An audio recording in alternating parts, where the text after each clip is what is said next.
Good morning, everyone. How to follow that? Going off the cliff on the billing is never is always tough. I'm Gareth Deakin. I run a small consulting business called Sonorous Consulting. For the last 20 plus years, I've worked in the music industry. I've done stints at majors and indies, but for the best part of the last 10 years, I've run a consulting business that works with early stage music tech startups. I've done a lot in emerging technologies, and I'm a mentor for Abbey Road Reds, Marathon Labs, and I'm extremely passionate about music tech, and more importantly, startups, and particularly early stage startups and the ecosystem that we're in. So I'm extremely happy to be here at California. It's a very, very special event. It's one of the few events like it. If you've not been before, you're in for a treat. If you have been before, you know exactly what I mean. Kind of hopes for this talk. So a little bit about like kind of how we got here and how we got to doing this talk. This, for anyone who knows me, you know, stats, numbers, I'm definitely not an economist, is not my happy place. But it's a topic that I'm intrigued by. It's a topic I'm passionate about. And kind of came about from Jerome and I shared a beer when he was last in London, and I told him a story. I'd been talking with, increasingly with investors, both inside music, but more and more outside of the music industry, and I was posing kind of a general question. And I've been asked by one particular investor to help her understand where areas of interest were within the music industry. She could see from the outside the rapid amount of change, the rapid amount of startups that were popping up, but was unclear on where was most interesting. So I gave her some advice, and in return, I asked her a question. And what I wanted to know from her was like, why historically it's been so difficult for music tech startups to raise funding. Like, why is it always the case that every time I speak to anyone, it's been challenging? And that's before the general macro climate that we've been in just now. That's been the same for the last 10 years plus of me talking with startups. And she said to me that the principal reasons for that were low valuations and extremely low exits, typically at discounts to incumbents within the industry, both of which threw up barriers to make the ecosystem appealing.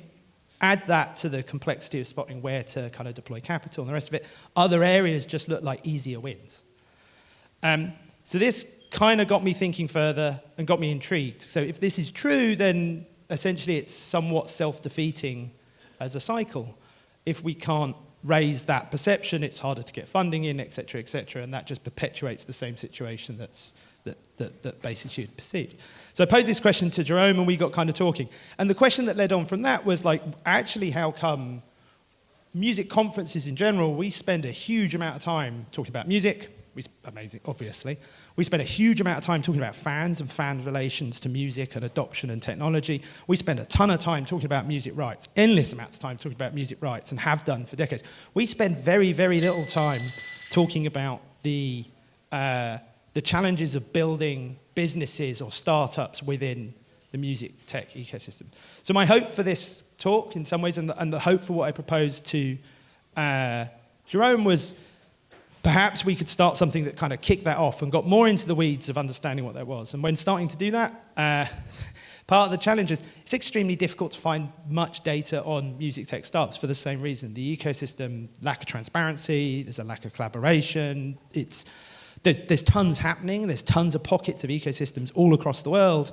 However, the transparency and flows of data between them largely comes from interconnected individuals. Many of them are friends and sat here in the audience. There is little formal or structured ways of accessing that kind of information. So the hope for this talk was to start maybe as a thought place to sort of, or a thinking pad, launch pad, start thinking about like how we might develop further upon this. And I am definitely up for criticism, feedback. I know at least one economist, maybe two in the room, both of whom are going to have a go at me, probably at the end of this at various places. So yeah, I am not an economist. The study itself is pretty small. Like, you know, in terms of not finding data, essentially it's a sentiment analysis of a snapshot of people in my network and wider network. It was done in a relatively compressed period of time, 3-4 weeks. There's about 60, 70 respondents. They're a mix of music tech founders, investors that within the music industry and music tech ecosystem, investors from outside the music tech ecosystem builders, so various consultants, startup mentors, people that operate various accelerators and incubators, and then other, which you'll see, which is like the worst term I could have possibly have chosen. I should have just chosen, services, etc. So whenever you see other, it's like the catch-all for like PR firms and marketing teams and so forth that support kind of the wider ecosystem or have a perspective in on it. So asking a series of questions. So the first question kind of asked everyone was like, how would you actually rate the state of the music ecosystem? Like, come now, particularly considering funding, access to resources, valuations, overall industry support, kind of middling, which is kind of, I guess, what would have been anticipated. More than 60% of people went smack in the middle and sat on the fence. Overall, slightly more to the negative side of things, as opposed to buoyancy and everyone being overly positive. Twice as many founders were in that middle category, with the strongest correlation from not just founders, but like the ecosystem, supporting services, and PR in general. Investors, both inside and outside the industry, contributed to the extreme low pessimism and the extreme high. So an okay scorecard. But clearly there's work to be done. So what is that work? A large part of the study looked at asking people for their opinions on various of these topics and to justify or share their views on why they chose the things they did. And in many respects, I think that snapshot of 500-600 kind of entries makes the most interesting window into kind of where people's heads are at and how people feel.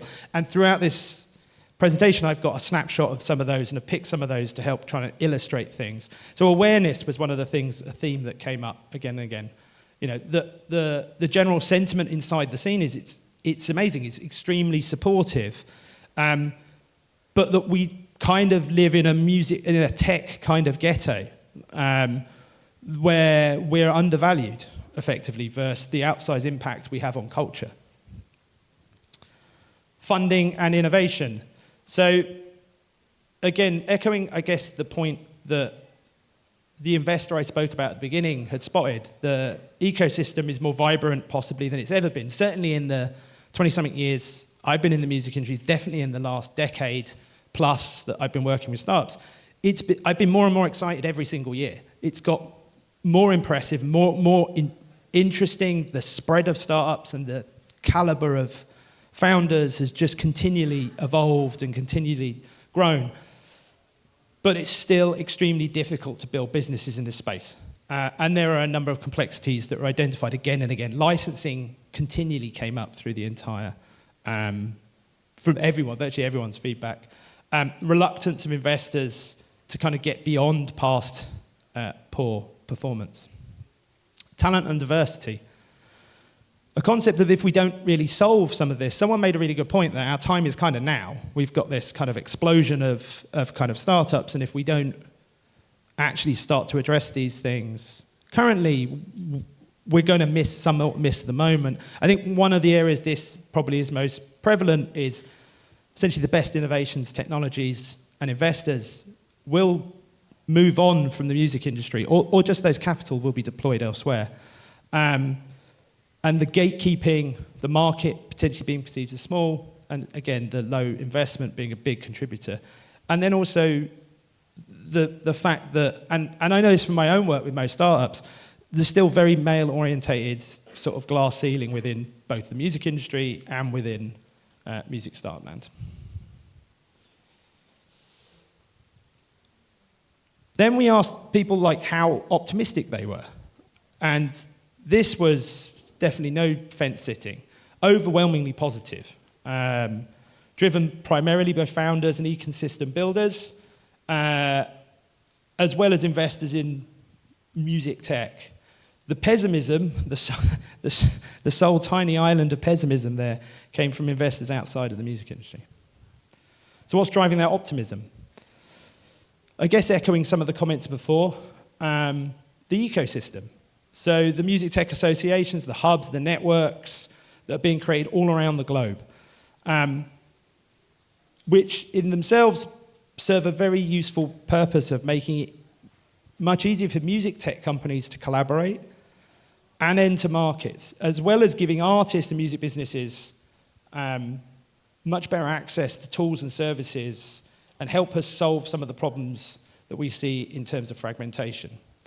Disruption. So seen broadly as a positive thing at this point, the pressure from within the industry for stakeholders within the industry for finding new opportunities and new business models, I guess touching on some of the points Cliff made.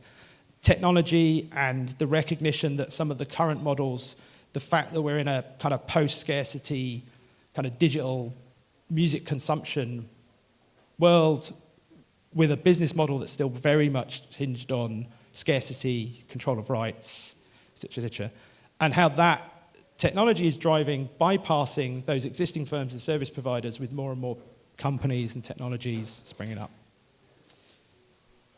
An improvement in the funding outlook. So investors actually in music tech suggested that actually the interest from strategics, that again touching on the point that the caliber of founders has improved within music. I think someone else pointed out just how many founders are now coming from within the music industry as opposed from without. I think certainly again from personal experience, I spend less time meeting people that tell me, you're all idiots, I can see it from afar, I fixed automotive, I can fucking sort your industry out in a heartbeat. You rarely meet those characters anymore, not anywhere near as much as you used to.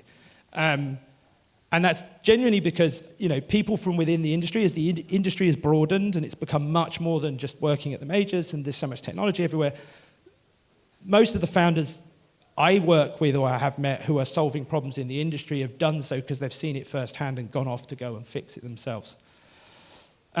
Traditional venture, going back to the point I had, that whole conversation, the whole genesis of this conversation came from a founder in much more traditional sectors, curious about where they would start to deploy capital in early stage startups in the music industry.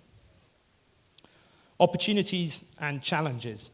Well, there were tons of these listed, and it would have been hard to pull them all in. So instead, I took the top three, we like a chart, on both, and there'll be no sort of surprises, I suspect, on number one. So in terms of the biggest opportunity, that generally the whole community ecosystem that was included in the study threw up was AI, right? The changes to licensing that it potentially may drive, the new business models, new creative workflows. And generally the sentiment not captured here was that AI was not going to be, certainly for those that were positive about it, was a thing that was going to empower artists and empower creators, not do the reverse. Direct-to-fan and fan engagement, I think you can see some of these things where more and more the distance between fans and consumer and artist are collapsing, and direct-to-fan and fan engagement is clearly continuing to be an area of significant innovation. And general creator empowerment, I guess this goes back to some of the points about disruption bypassing.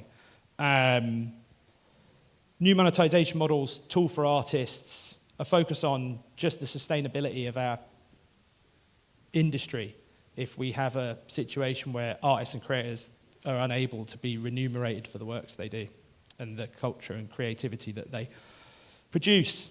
In terms of challenges, like I said, no surprise, AI was easily the top. Ethics, copyright, training data, both in terms of access to training data, as well as issues of perceived piracy, etc.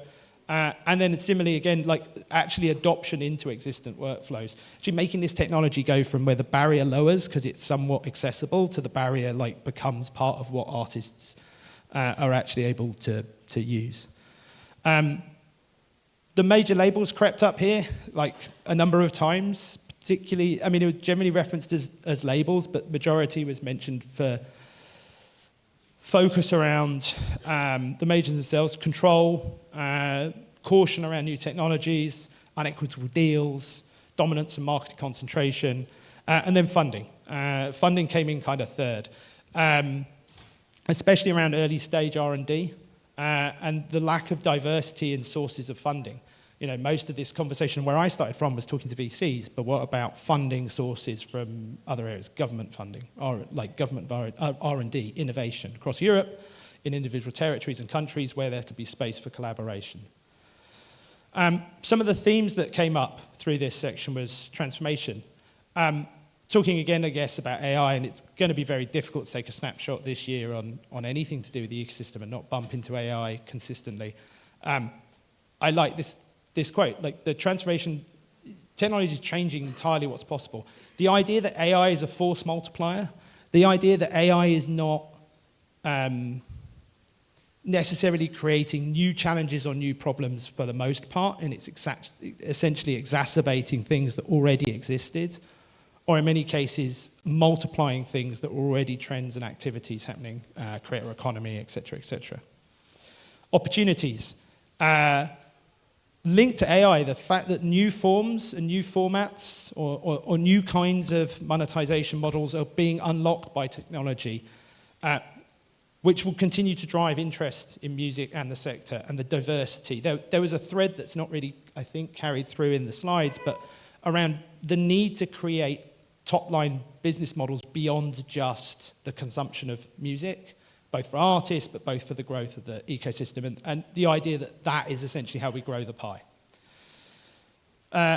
Talking about like kind of oligopolies, so, you know, market concentration is essentially seeing, there was a general sense that IP and rights holders and labels potentially stifle growth, especially from music tech founders.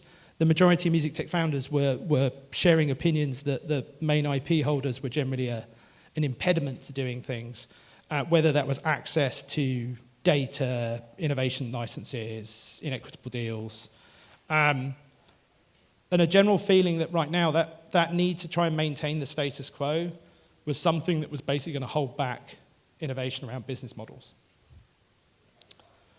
And on the flip side, scale in the indies. So this, I think, was an interesting point. One of the other things that came up in the context was, while the independents make up a larger share of music currently being released, certainly, to Helena's point, maybe not necessarily purely from monetization purposes, but the independent releases, self-releasing artists make up a larger chunk of the market, but actually the dialogue and narrative is largely driven by the major labels.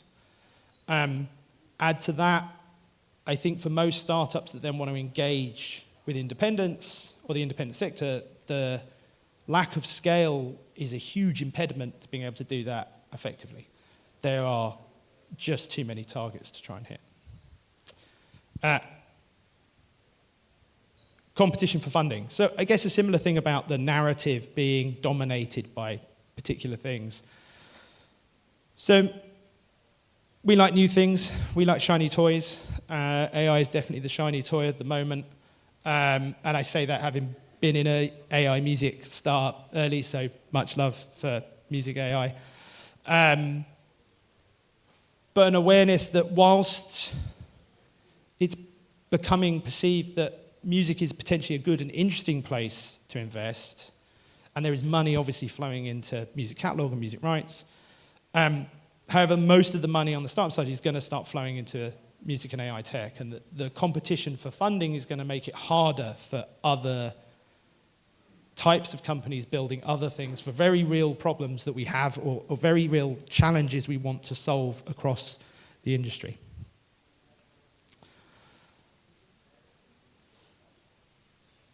Funding remains tight. Like funding, I mean, talk to any startups, and I think this is probably generally a conversation topic that's going to come up. People moaning about funding, the ever need for funding, how hard it is to get funding, and the general landscape funding is tough. But the idea that just reinforces this idea that music-specific startups are going to find it tough to hide. So anyway, I'm running close to time, but one of the other things was asked was, what are some of the actual resources and tools that the ecosystem could provide? So access to resources, mirroring some of the things we saw. People in the industry, knowledge and sharing, supports for founders, networking, and more pitch events, which is good news for this afternoon. Access to data sets. This came up again, like actual effective innovation licenses that tackle not just recorded music rights, but publishing rights, innovation licenses that enable startups to actually start using content without having to go and seek a ton of further approvals, but also access to data from DSPs, sandbox environments, being able to do stuff, which ties into R&D. So greatest access for funding, grants for R&D, pre-seed funding, and innovation funding. And the last one was better access to investors generally, investor matching, easier access to investor networks.